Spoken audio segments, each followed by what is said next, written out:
안녕하세요. 히브리 관점으로 구속사를 읽는 토라 포션 세계에 오신 분들을 축복합니다.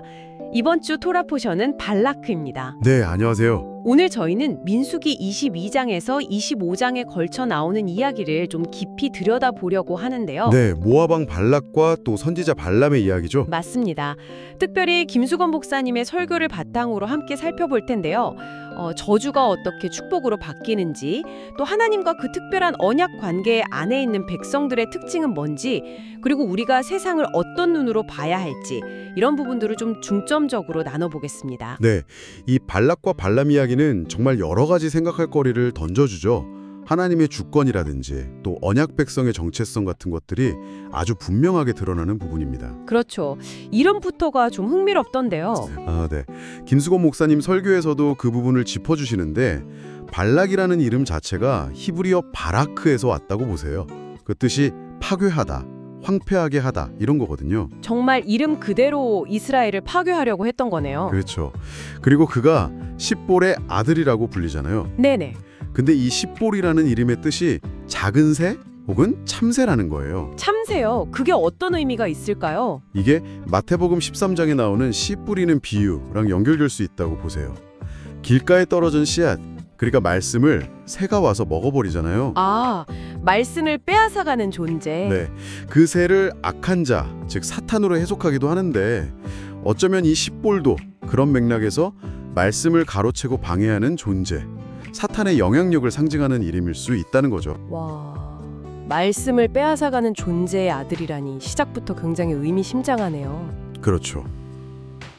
이걸 우리 삶에 적용해보면 혹시 내 주변에 혹은 내 안에도 하나님의 말씀을 듣거나 따르려는 마음을 자꾸 흔들고 방해하는 그런 십볼 같은 영향력이 있지는 않은지 좀 돌아보게 되는 것 같아요. 네, 충분히 그럴 수 있죠.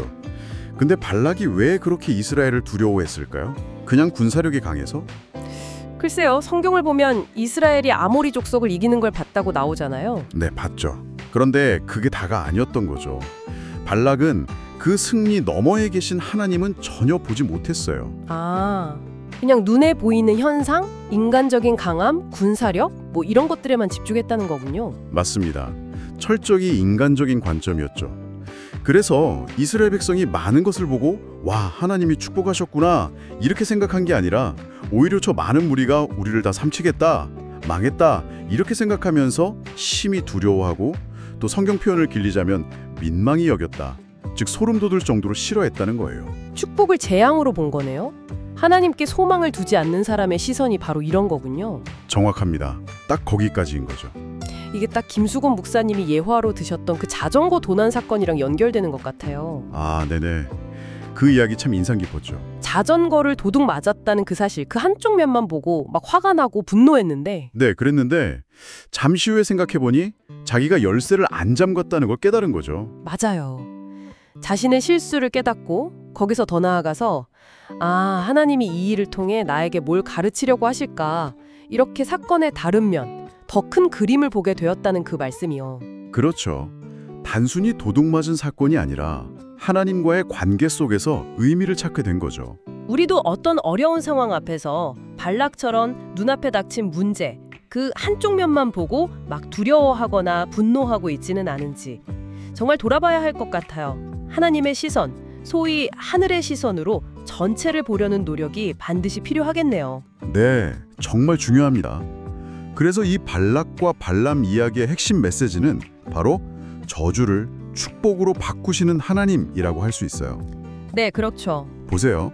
파괴자라는 뜻의 발락 왕과 또 어떤 해석에서는 삼키는 자, 백성을 삼키는 자라는 뜻도 가진 발람 선지자가 손을 잡았잖아요. 네, 인간적으로 보면 최악의 조합이죠. 그렇죠. 둘이 합심해서 이스라엘을 저주하려고 했지만 결국 실패합니다. 왜냐?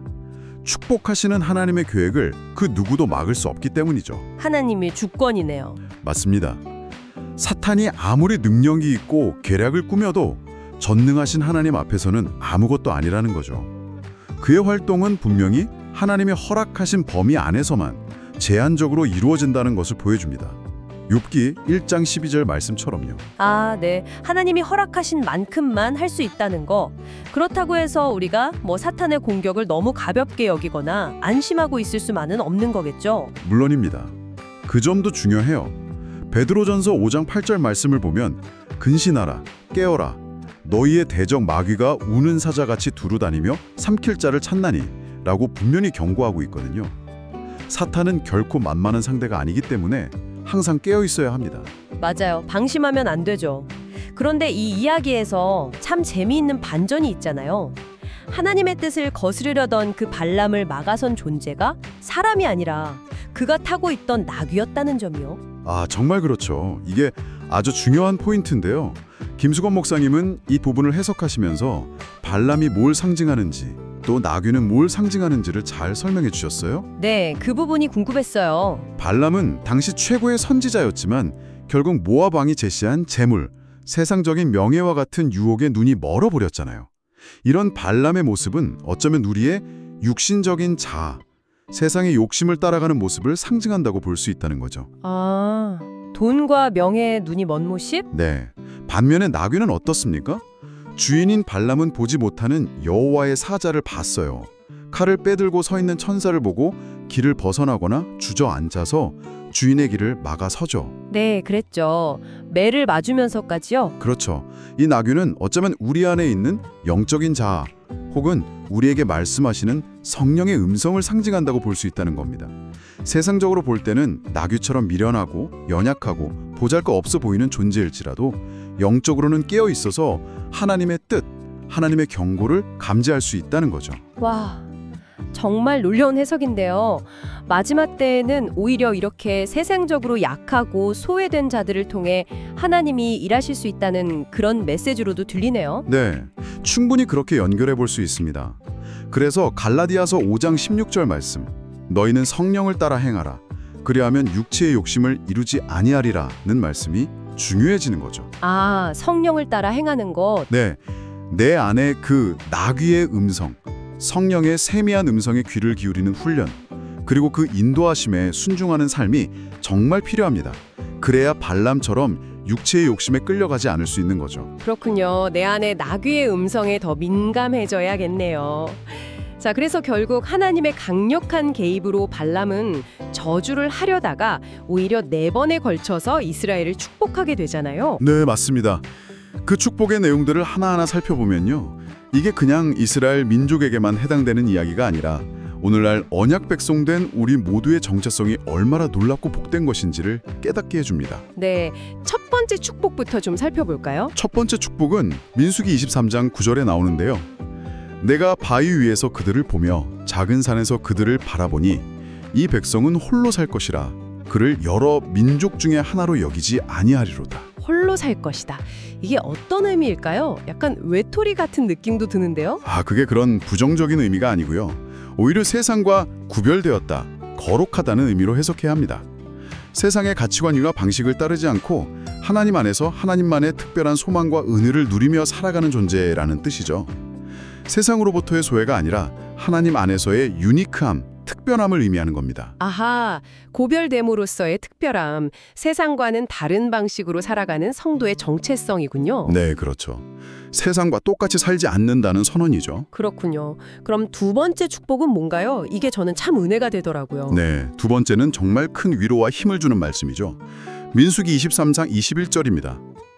여호와는 야곱의 허물을 보지 아니하시며 이스라엘의 반역을 보지 아니하시는도다. 여호와 그들의 하나님이 그들과 함께 계시니 왕을 부르는 소리가 그 중에 있도다. 허물과 반역을 보지 않으신다. 아니, 이스라엘 백성들 광야에서 얼마나 많이 불평하고 죄짓고 반역했습니까? 그런데 그걸 보지 않으신다니요? 이게 바로 하나님의 은혜죠. 물론 죄를 그냥 덮어두신다는 뜻은 아닐 겁니다. 그들이 죄를 짓고 넘어질 때도 있지만 회개하고 하나님께로 돌아올 때 그들의 죄와 허물을 용서하시고 기억조차 하지 않으신다는 하나님의 무한한 사랑과 용서를 보여주는 거죠. 아, 회개를 통한 용서? 네, 그리고 중요한 것은 하나님이 그들과 함께 계신다는 사실입니다. 임마누엘이죠. 하나님이 함께 하시기 때문에 그들 가운데 왕을 부르는 소리, 히브리어로 테루아가 있다는 거예요. 테루와요. 그게 어떤 소리죠? 테루아는 보통 승리의 함성 또는 왕의 대관식 때 부는 나팔 소리, 기쁨의 외침, 찬양과 예배의 소리를 의미합니다. 하나님이 함께 하시는 백성에게는 이런 기쁨과 승리의 찬양이 끊이지 않는다는 거죠. 하나님이 함께 하시니 찬양이 넘친다. 그렇다면 어떤 저주나 술수도 해할 수 없다는 말씀도 이해가 가네요. 23절 말씀이죠. 맞습니다. 야곱을 해할 점술이 없고 이스라엘을 해할 복술이 없도다 라고 선언하죠. 하나님이 함께 하시고 보호하시는 백성이기 때문에 그 어떤 사단의 저주나 공격도 결국은 효력을 발휘할 수 없다는 강력한 선포입니다. 정말 든든한 말씀이네요. 그럼 세 번째 축복은 무엇이었나요? 세 번째는 민수기 24장 5절과 6절인데요. 발람이 이스라엘의 장막을 보면서 감탄하죠. 야곱이여 네 장막들이, 이스라엘이여 네 거처들이 어찌 그리 아름다운고 그 벌어짐이 골짜기 같고 강가의 동산 같으며 여호와께서 심으신 침향목들 같고 물가의 백향목들 같도다. 와, 정말 시적인 표현이네요.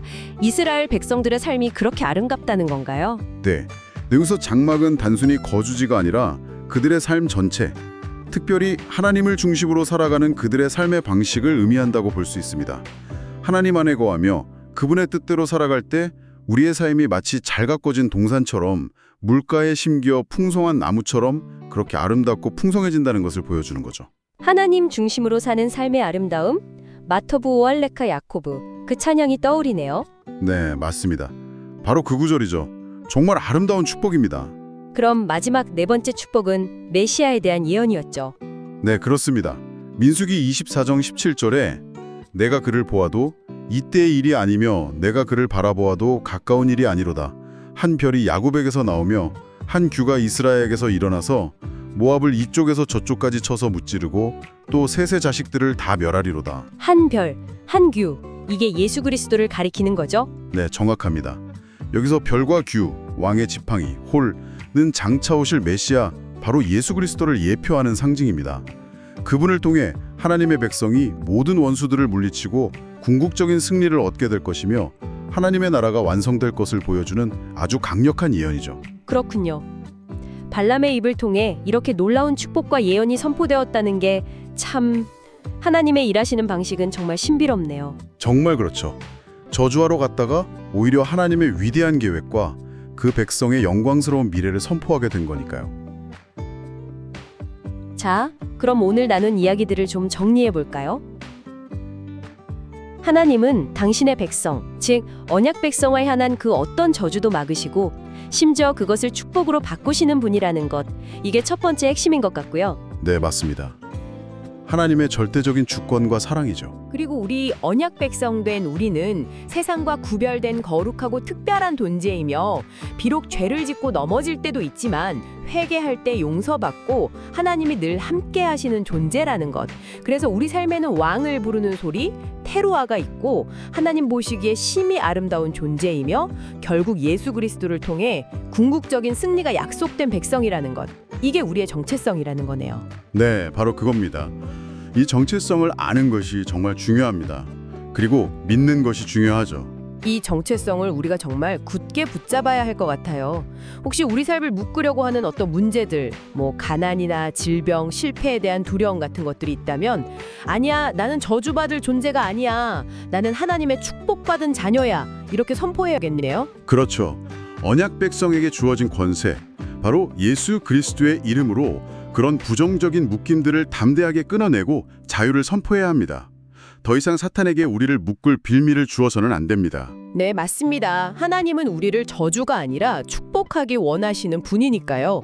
그 믿음 안에서 정말 담대하게 살아가야겠습니다. 아멘입니다. 자, 오늘 이야기를 이제 마무리할 시간인데요. 청취자 여러분께 마지막으로 질문을 하나 드리고 싶습니다. 이번 한 주간 살아가시면서 혹시 마주하게 될 여러 가지 일상적인 사건들 속에서 문제를 크게 보면서 두려워하거나 낙심하게 만드는 그 발락의 운이 아니라 그 상황 너머에서 일하고 계시는 하나님의 선하신 손길과 계획을 발견하는 복된 눈으로 바라보기 위해서 여러분은 무엇을 한번 시도해 보시겠습니까? 네. 그리고 또 한 가지 생각해 볼 것은 어떻게 하면 내 안의 그 나귀의 음성, 즉 성령의 세미한 인도하심과 경고에 더 민감하게 귀 기울일 수 있을까 하는 점입니다. 네, 좋은 질문이네요. 이 질문들을 마음에 품고 한 주간 하나님의 시선으로 세상을 바라보고 또 성령님의 음성에 귀 기울이며 승리하시는 모든 분들 되시기를 축복합니다. 오늘 귀한 말씀 나눠주셔서 감사합니다. 네, 감사합니다.